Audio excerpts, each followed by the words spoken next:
Dangerous and fantastic frutti 10 రూపాయలు ఇచ్చుకుంటే frutti వచ్చేస్తుంది కదక్క. ఇంత కష్టపడి అంత చేయడం అవసరమా కదా? నాకు కూడా అదే అనిపించిందండి. కాకపోతే బయట నుంచి తీసుకొచ్చిన దాంట్లో ఓన్లీ షుగర్స్ యూస్ చేస్తారు. పిల్లలకి అసలు షుగర్ మంచిది కాదు కాబట్టి ఓన్లీ బెల్లం యూస్ చేసి మ్యాంగో సిరప్ ప్రిపేర్ చేసేసుకుందాం.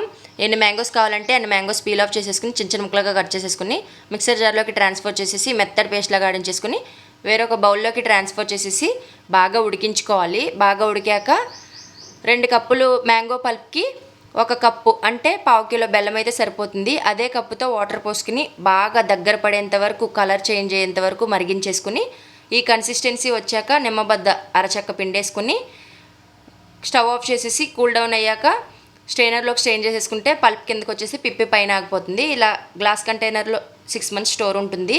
ఎప్పుడు కావాలంటే అప్పుడు ఐస్ క్యూబ్స్ వేసేసుకుని కొంచెం సిరప్ వేసి వాటర్ పోసుకుని అటు ఇటు కలుపుకుని తాగితే ఉంటుందండి. ఇంట్లో చేసిందో బయట నుంచి తీసుకొచ్చిందో అర్థం కాదంతే.